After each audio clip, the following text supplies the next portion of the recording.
Hey, ¿qué pasa, chicos, chicas y grandes? Hoy estoy de vuelta con las aventuras de Tom Sawyer de Mark Twain. Hoy nos tocan los capítulos 13 y 14, así que pónganse cómodos, cómodas y comencemos. Los piratas se hacen a la mar. Tom se había decidido. Estaba triste y desesperado. Era un muchacho abandonado, sin amigos, se dijo. Nadie lo quería. Cuando ellos descubrieran a dónde lo habían conducido, tal vez lo lamentasen. Él había intentado vivir y obrar de manera recta, pero ellos no se lo habían permitido, puesto que no deseaban más que desembarazarse de él. Así sería. Podían echarle también la culpa por las consecuencias. ¿Por qué no? ¿Qué derecho tiene el desválido a quejarse? Si al final le habían obligado a ello. Llevaría una vida de crímenes. No había otra solución. En aquel momento se encontraba más allá de Meadowland, y oyó a lo lejos la campana de la escuela anunciando la entrada a clase. Sollozó al pensar que nunca volvería a oír aquel viejo tañido familiar. Era un trance muy duro, pero se lo imponían, puesto que era arrojado al mundo hostil y frío. Tenía que someterse. Pero los perdonaba a todos. Los sollozos se volvieron más fuertes y persistentes. Precisamente entonces se encontró a su amigo del alma, Joe Harper, con la mirada dura y, era evidente, un grande y lúgubre propósito en el corazón. En pocas palabras, eran dos almas con un único anhelo. Tom, secándose los ojos con la manga, comenzó a balbucir algo acerca de la resolución de escapar al duro trato y la falta de simpatía de su hogar, y vagar eternamente por el ancho mundo. Acabó diciendo que esperaba que Joe no se olvidara de él. Pero resultó que Joe tenía que hacerle a Tom una petición parecida, y que había salido en su busca para tal propósito. Su madre lo había zurrado por comerse un plato de crema que él no había visto siquiera. Era evidente que su madre estaba cansada de él, y deseaba que se fuera de casa. Si esos eran sus sentimientos, a él no le quedaba otro remedio que sucumbir. Esperaba que ella fuese feliz y que nunca lamentase haber arrojado a su pobre hijo a un mundo insensible para que sufriese y muriera en él. Mientras los dos muchachos caminaban sumidos en la tristeza, hicieron un nuevo pacto de ayuda mutua, de ser hermanos y no separarse jamás hasta que la muerte les aliviase de sus penas. Luego comenzaron a urdir planes. Joe tenía el propósito de hacerse ermitaño y vivir de mendrugos en una cueva remota y morir algún día de frío, de necesidad y de dolor. Pero después de escuchar a Tom, admitió que una vida de crimen tenía ciertas ventajas, de modo que consintió en ser pirata.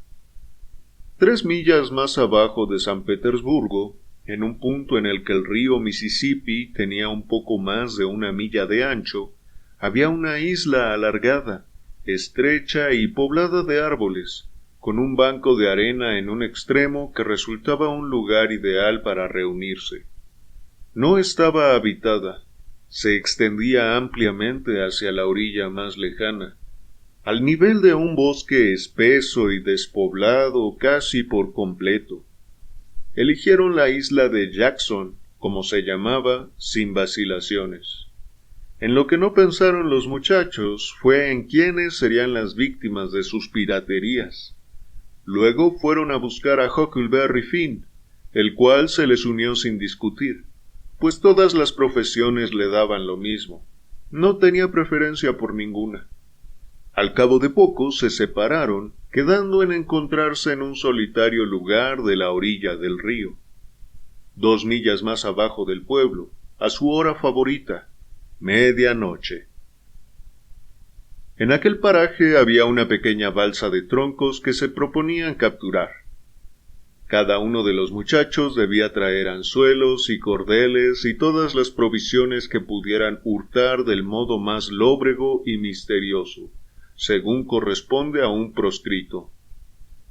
Antes de que acabara la tarde, todos habían conseguido saborear la dulce gloria de divulgar la nueva de que muy pronto el pueblo sabría algo. Todo aquel que recibió este vago indicio fue advertido de que callase y esperara. A medianoche Tom llegó con un jamón y algunas otras fruslerías, y se detuvo en un espeso matorral sobre una pequeña elevación que dominaba el lugar de la cita. Las estrellas resplandecían en el cielo y reinaba una calma absoluta. El caudaloso río se extendía como un océano en reposo. Tom escuchó un momento, pero ningún ruido turbó la quietud. Entonces emitió un silbido agudo. Le contestaron desde el pie de la elevación. Tom silbó 2 veces más. Las señales fueron contestadas del mismo modo. Entonces una voz cautelosa dijo: «¿Quién va?» «Tom Sawyer, la peste negra de los océanos. Decid vuestros nombres». «Huck Finn, mano roja». «Y Joe Harper, el terror de los mares». Tom les había puesto esos nombres, sacados de sus lecturas favoritas. «Está bien, ahora la contraseña». 2 broncos murmullos pronunciaron a la vez la misma palabra espeluznante: «¡Sangre!». Tom arrojó el jamón desde las alturas y se dejó caer a su vez, rasgándose un poco la piel y la ropa con el esfuerzo.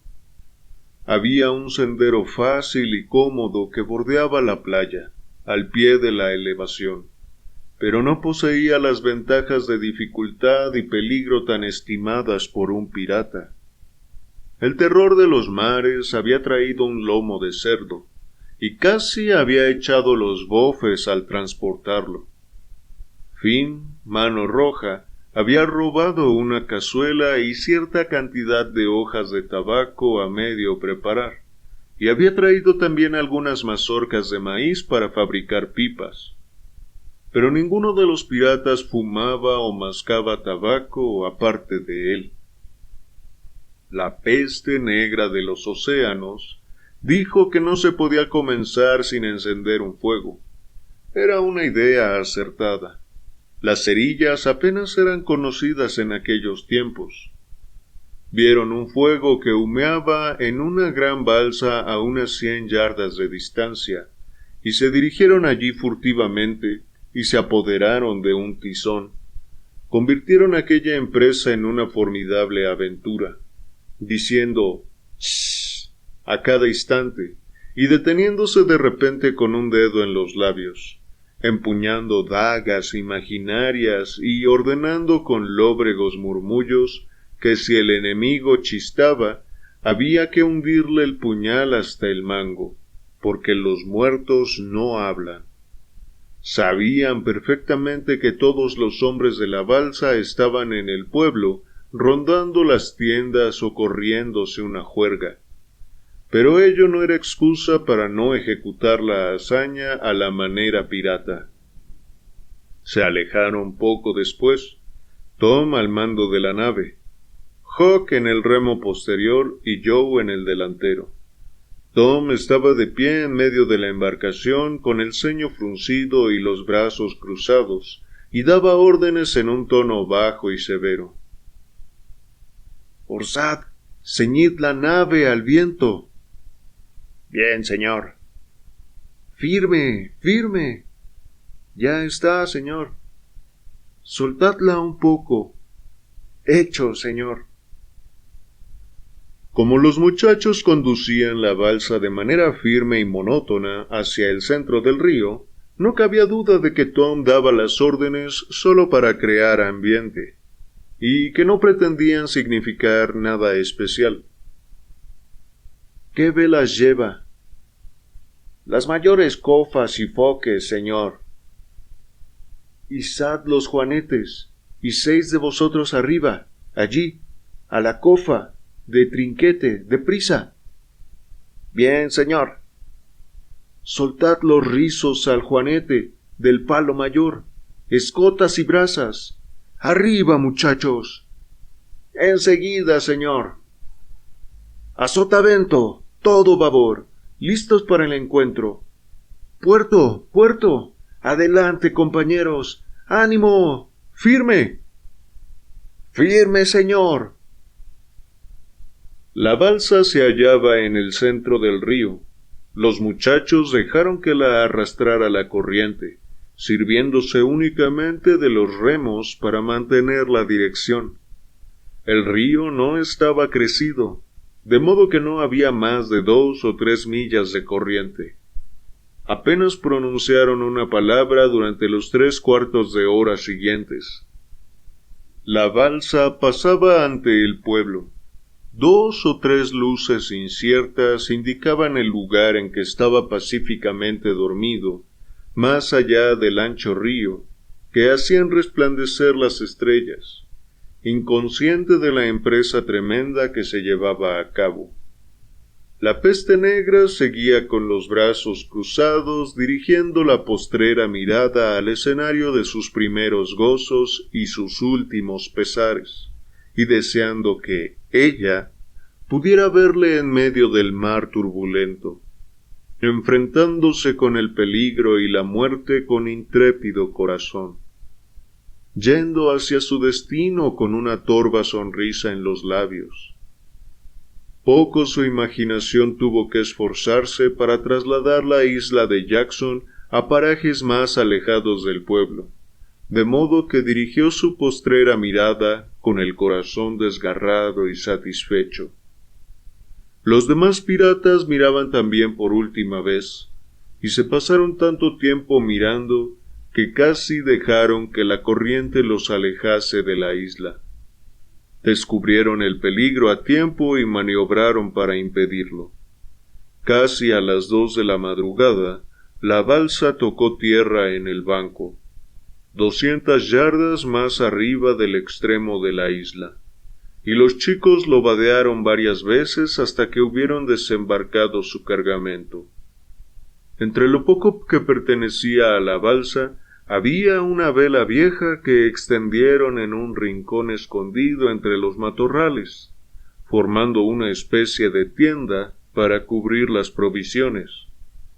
Ellos dormirían al raso, mientras durase el buen tiempo, como corresponde a los proscritos.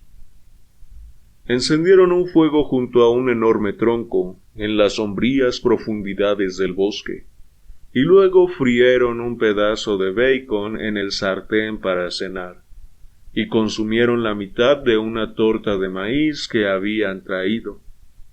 Era un juego maravilloso celebrar un festín de aquel modo salvaje y libre, en la selva virgen de una isla desconocida y deshabitada, lejos de los lugares que frecuentaba el hombre, y dijeron que jamás volverían a la civilización. Las verticales llamas iluminaban sus rostros y bañaban con un rojizo fulgor los troncos de los árboles, columnas de aquel templo forestal haciendo resaltar el brillante follaje y las festoneadas plantas. Cuando la última loncha de bacon hubo desaparecido y fueron devorados los restos de la torta de maíz, los muchachos se tendieron sobre la hierba, llenos de contento. Podían haber hallado un lugar más fresco, pero no quisieron privarse de un detalle tan romántico como es una fogata de campamento. ¿No es divertido?, preguntó Joe. Es estupendo, dijo Tom. ¿Qué dirían los chicos si nos vieran? ¿Qué dirían? Se morirían de miedo si estuviesen aquí. ¿No te parece, Hawk? Creo que sí, contestó Hawk. De todos modos, yo estoy muy bien. No necesito nada mejor. Por lo general, no tengo tanto que comer, Y aquí no pueden reñirle a uno, ni zurrarle, ni echarlo con cajas destempladas. Es la vida que a mí me gusta, dijo Tom. Aquí uno no tiene que levantarse por las mañanas, ni ir a la escuela, ni lavarse, ni hacer todas esas condenadas tonterías. Un pirata no tiene que hacer nada cuando está en tierra. ¿Sabes, Joe? Pero un ermitaño tiene que rezar muchísimo, así que no le queda tiempo para divertirse. En efecto, dijo Joe. Eso no se me había ocurrido. Prefiero mucho más ser pirata ahora que lo he probado. Además, dijo Tom, a la gente no le interesan mucho los ermitaños hoy en día, aunque antaño gozaban de gran favor, pero a un pirata lo respetan siempre, y un ermitaño tiene que dormir en el sitio más duro que encuentre, y ha de llevar ropas de arpillera y ceniza sobre la cabeza, y estar al raso cuando llueve, y... ¿Por qué ha de llevar ropas de arpillera y ceniza sobre la cabeza?, preguntó Hawk. No lo sé, pero tiene que hacerlo. Los ermitaños lo hacen siempre. Tú también tendrías que hacerlo si fueras un ermitaño. Que me ahorquen si lo hiciera, dijo Hawk. ¿Qué harías entonces? No lo sé, pero eso te digo que no lo haría. Vamos, Hawk, tendrías que hacerlo. ¿Cómo podrías evitarlo? Vaya, no lo aguantaría, sencillamente. Me marcharía. ¿Te marcharías? Valiente ermitaño serías tú. Vaya, una calamidad. Mano Roja no contestó, pues estaba ocupado en algo mejor. Había acabado de vaciar una mazorca y la encajó con el tallo de una planta. La cargó de tabaco, aplicó una brasa a la carga y echó una bocanada de humo fragante. Gozaba con una intensa voluptuosidad. Los otros piratas envidiaban aquel vicio majestuoso y secretamente resolvieron adquirirlo en breve. Poco después, Hawk dijo: ¿Qué tienen que hacer los piratas? Llevan una vida muy agitada, contestó Tom. Apresan buques y los queman, y cogen el dinero y lo entierran en pavorosos lugares de su isla, donde hay fantasmas y otras cosas que lo vigilan, y matan a todo el mundo en los barcos, haciéndolos pasar por una tabla. Y se llevan a las mujeres de la isla, dijo Joe. A las mujeres no las matan. No, confirmó Tom. A las mujeres no, son demasiado nobles, y además las mujeres siempre son hermosas. Y no llevan malos trajes, todos de oro, plata y diamantes, dijo Joe con entusiasmo. ¿Quién? ¿Quién va a ser? Los piratas. Hawk examinó sus ropas con desaliento. Creo que no voy vestido de pirata, dijo con cierto patetismo en la voz. Pero no tengo otra ropa. Tom y Joe dijeron que los vestidos suntuosos llegarían muy pronto, en cuanto hubiesen comenzado sus aventuras. Le hicieron comprender que sus pobres harapos bastarían para empezar, aunque los piratas opulentos acostumbraran a dar comienzo a sus aventuras con un guardarropa apropiado. Poco a poco se extinguió la conversación y el sueño invadió los párpados de los pequeños proscritos. La pipa se escurrió de los dedos de Mano Roja, y éste se durmió con el sueño de los justos y de los fatigados. Al terror de los mares y a la peste negra de los océanos les costó más conciliar el sueño.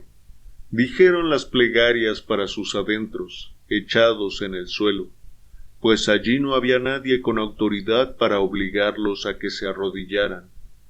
En realidad tenían la intención de no decirlas en absoluto, pero temieron excederse y atraer un posible rayo, especial y súbito, mandado por los cielos. Luego no tardaron en encontrarse en los lindes inminentes del sueño, pero entonces llegó un intruso que no quiso rendirse. Era la conciencia. Empezaron a sentir un vago temor de que habían obrado mal escapándose. Después se acordaron de la carne robada y entonces comenzó la verdadera tortura. Intentaron acallarla, recordando a la conciencia que habían hurtado golosinas y manzanas más de 20 veces. Pero la conciencia no quería rendirse a tan débiles excusas. Al final les pareció que no cabía duda del hecho innegable de que coger golosinas no era más que birlar, mientras que apoderarse de bacon, jamón y otros comestibles semejantes era pura y simplemente robar. Y en la Biblia había un mandamiento que lo prohibía. En consecuencia, resolvieron en su fuero interno que, mientras siguieran en el negocio, sus piraterías no volverían a mancillarse con el crimen del hurto.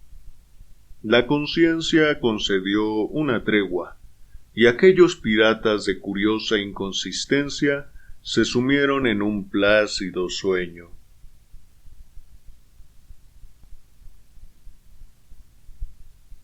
Capítulo 14. Los filibusteros acampan felizmente. A la mañana siguiente, al despertarse, Tom se preguntó dónde estaba. Se sentó, se frotó los ojos y miró en derredor. Entonces lo comprendió todo. Despuntaba el alba fría y gris, y en la profunda y penetrante calma y el silencio de los bosques había una deliciosa sensación de reposo y paz. No se movía ni una hoja, ni un sonido turbaba la honda meditación de la naturaleza. El rocío había formado rosarios de gotas sobre las hojas y la hierba. Una blanca capa de ceniza cubría el fuego, y una fina espiral de humo azul se alzaba verticalmente en el aire. Joe y Huck aún dormían. A lo lejos, en el bosque, cantó un pájaro. Otro le contestó. Luego se oyó el martilleo del pájaro carpintero. Poco a poco la fría opacidad gris de la mañana se volvió más blanca, a la vez que los sonidos se multiplicaban gradualmente y se manifestaba la vida. La maravilla de la naturaleza, desperezándose y comenzando su tarea diurna, se desplegaba ante el pensativo muchacho. Un gusanillo verde llegó arrastrándose sobre una hoja húmeda, levantando de vez en cuando 2/3 del cuerpo en el aire y oteando a su alrededor para proseguir la marcha, pues estaba inspeccionando el terreno, según pensó Tom.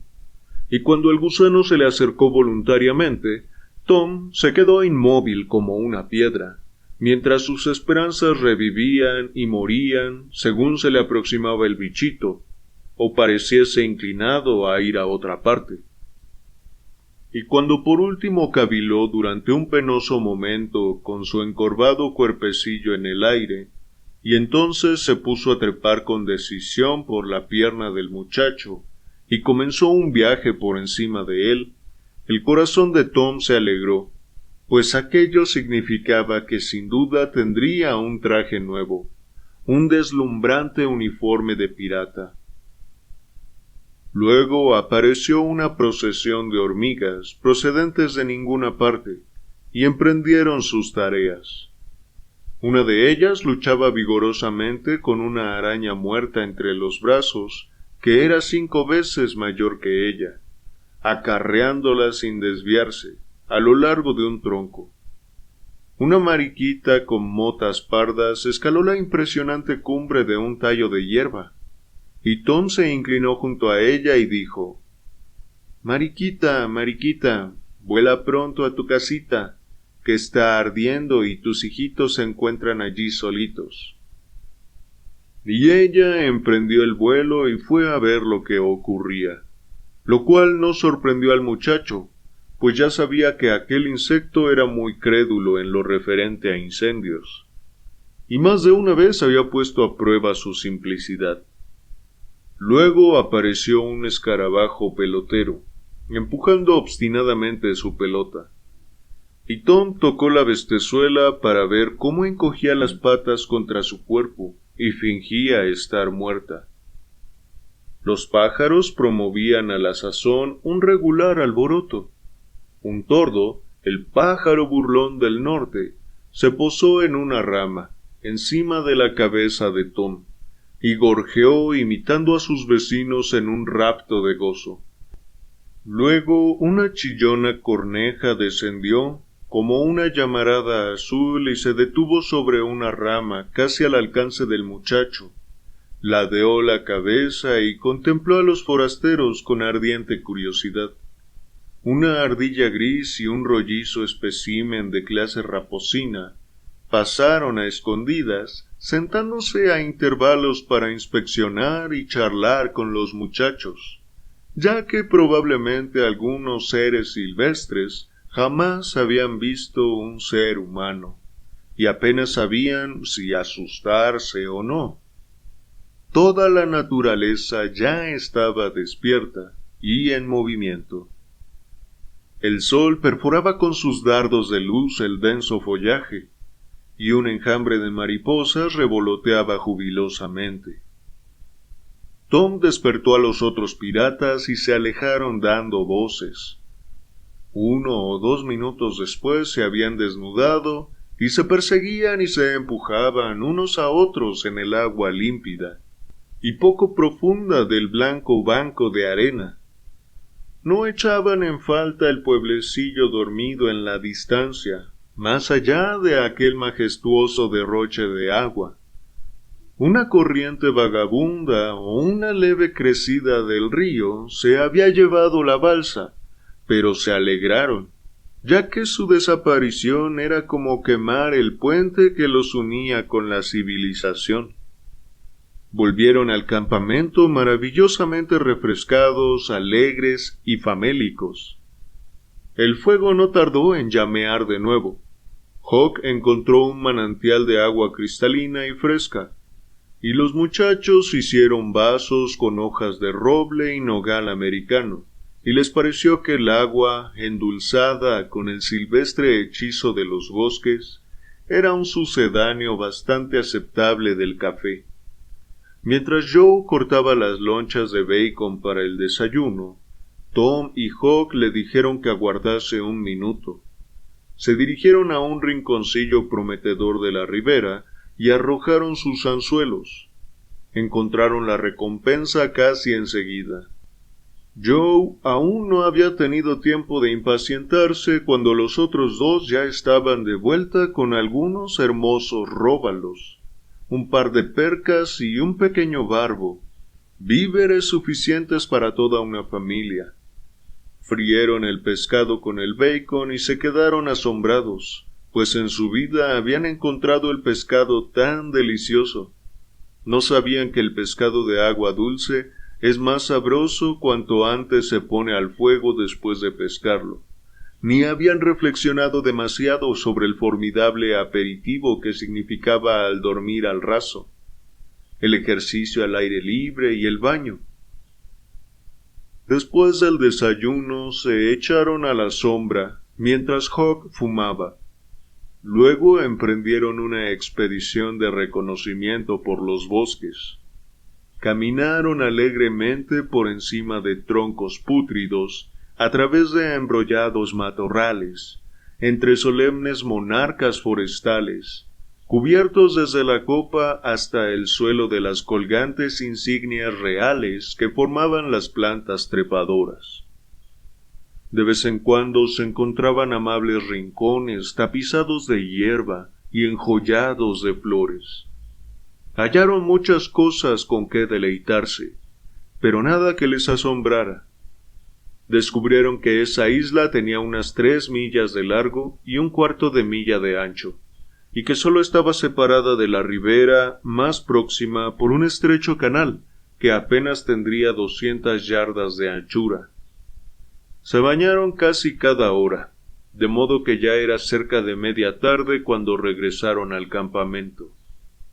Tenían demasiado apetito para pescar, pero devoraron el jamón frío, y luego se tendieron a la sombra a charlar. Pero la conversación pronto se volvió pausada, y al final se extinguió. La calma y la solemnidad que reinaba en el bosque y la sensación de soledad comenzaron su obra en el espíritu de los muchachos. Empezaron a pensar. Una especie de nostalgia indefinida iba envolviéndolos. Pronto cobró una forma opaca. Era la nostalgia del hogar. Hasta fin Mano Roja recordaba los peldaños de las entradas y los barriles vacíos. Pero los tres estaban avergonzados de su debilidad, y ninguno tenía el valor de manifestar su pensamiento. Desde hacía un rato, los muchachos oían un sonido peculiar en la lejanía, como le ocurre a uno con el tic-tac del reloj cuando no le presta atención. Pero el sonido misterioso se volvió más intenso y los obligó a prestar atención. Los muchachos se incorporaron, se miraron unos a otros y luego adoptaron una actitud expectante.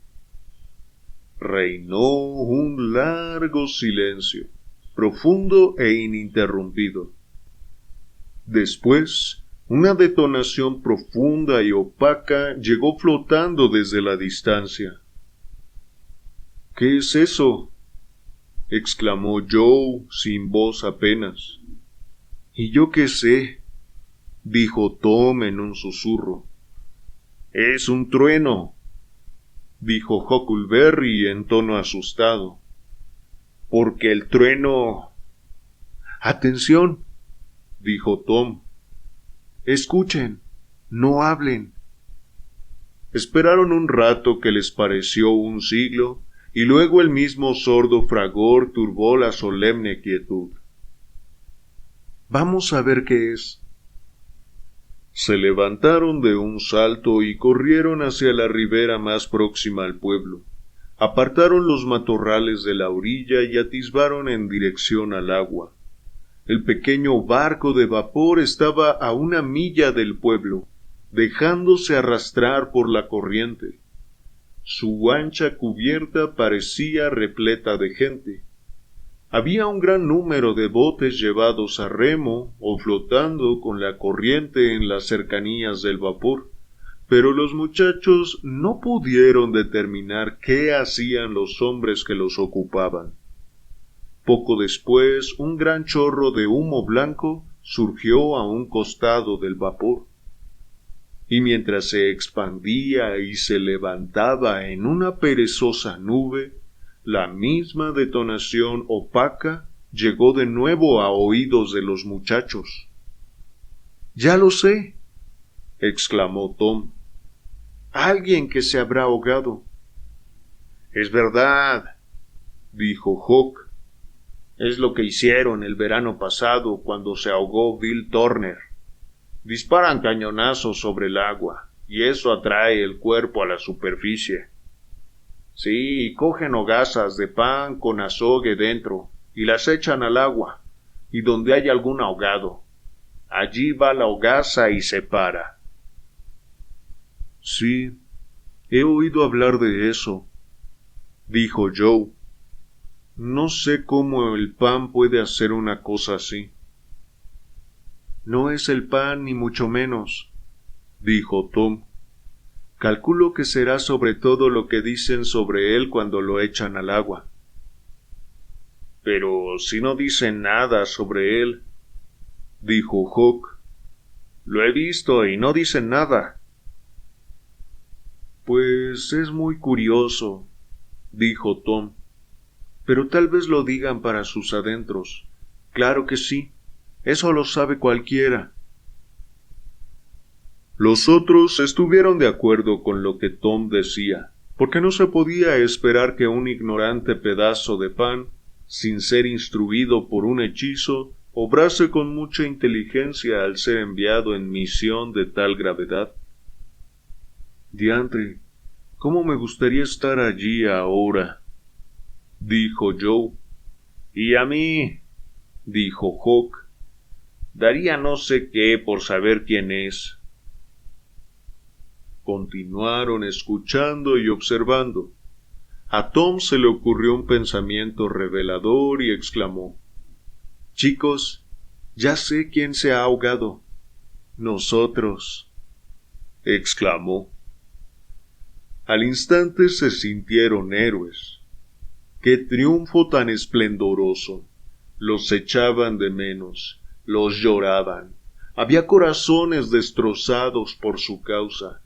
Derramaban lágrimas.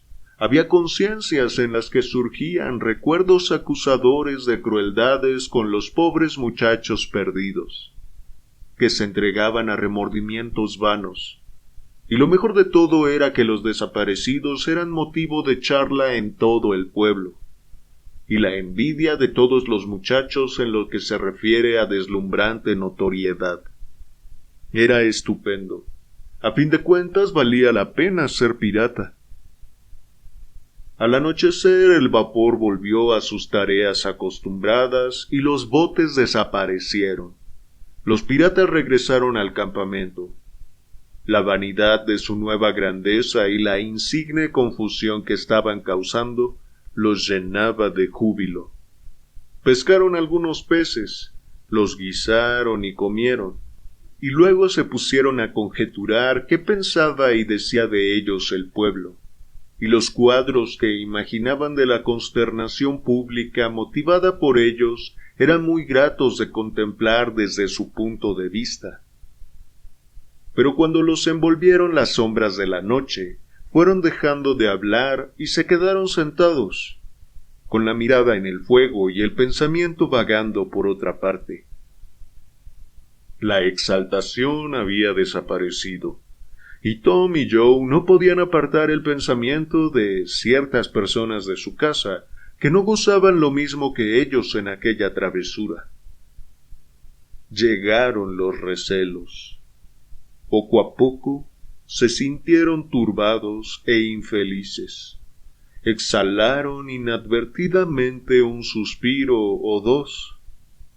Al fin, Joe, con gran timidez, les tendió un disimulado anzuelo para ver cómo se tomarían los otros la idea de volver a la civilización. No precisamente ahora, pero... Tom lo avergonzó con sus escarnios. Hawk, que no se había comprometido aún, se unió a Tom, y el irresoluto se retractó enseguida, considerándose dichoso de escapar del mal paso con tan poca fama de gallina nostálgica como le fue posible. Por el momento, la rebelión fue ahogada eficazmente. A medida que avanzaba la noche, Hawk empezó a cabecear, y poco después a dormir. Joe lo siguió. Tom permaneció un rato inmóvil, apoyado sobre el codo, observando con detenimiento a sus compañeros. Por último se levantó con cautela, sobre las rodillas, y se puso a buscar entre la hierba al vacilante resplandor de la fogata. Recogió e inspeccionó varios anchos semicírculos de fina y blanca corteza de sicomoro, y al final eligió 2 que le parecieron convenientes. Entonces se arrodilló junto al fuego y penosamente escribió algo sobre cada uno de los pedazos con su lápiz. Enrolló uno de ellos y se lo puso en el bolsillo de la chaqueta, y el otro en el sombrero de Joe, que luego trasladó a corta distancia de su dueño. Puso también en el sombrero algunos tesoros de chico de escuela de valor casi incalculable. Entre ellos un trozo de yeso, una pelota de caucho, 3 anzuelos y una canica de las llamadas de cristal irrompible. se alejó de puntillas entre los árboles hasta comprender que no podían oírlo, y emprendió una veloz carrera en dirección al banco de arena.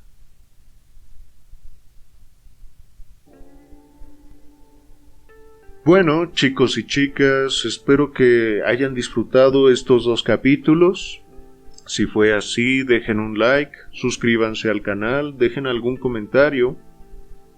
Y bueno, parece que en el capítulo 13, me parece, Tom, Joe, principalmente ellos dos se sienten como muy heridos, porque a Joe lo regaña su madre, sin razón aparente, un poco parecido a la experiencia que Tom tuvo con su tía Polly respecto al azucarero.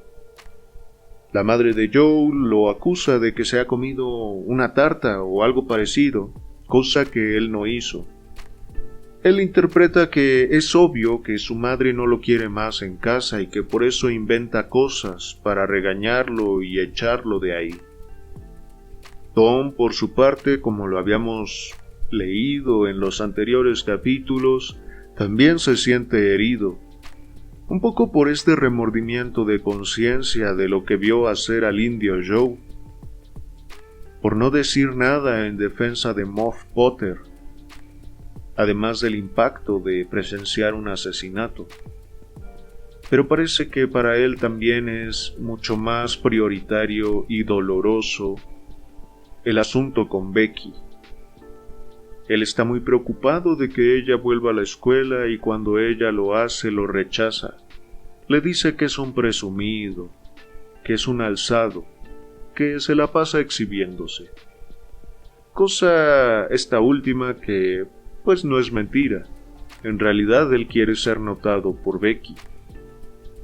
Pero al recibir estos rechazos, contando o sumando, mejor dicho, los diferentes regaños que hemos escuchado de la tía Polly para con Tom, él siente que es un rechazado de la sociedad, alguien que no encaja ahí, y que tal vez para encajar, para que el otro pueda vivir en paz, él se tiene que ir, convertirse en un pirata como ya lo había decidido algunos capítulos anteriores.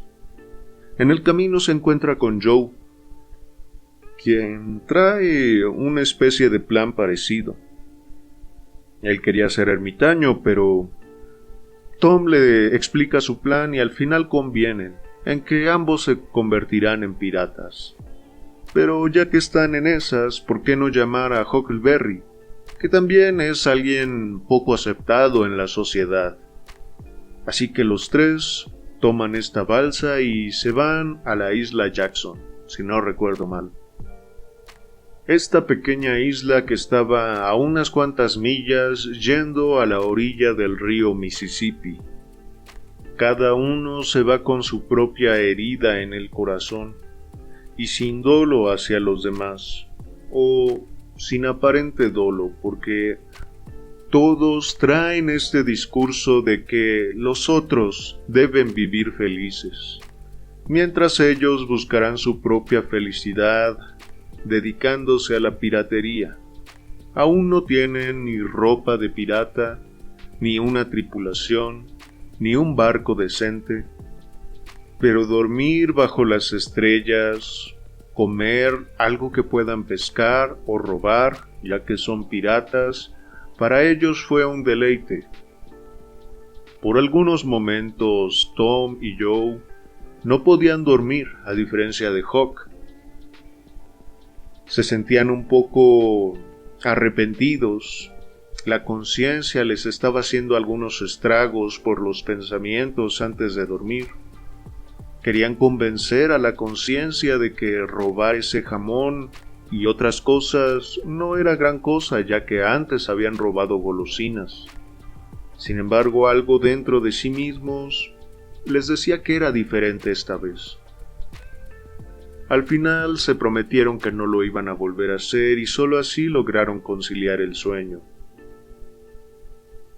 Y después, al darse cuenta de que este vapor está buscando los cuerpos de unos ahogados, que pudieran ser ellos se sienten felices.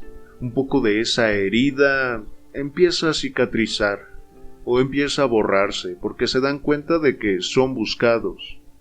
No es que fueran indiferentes ante su partida.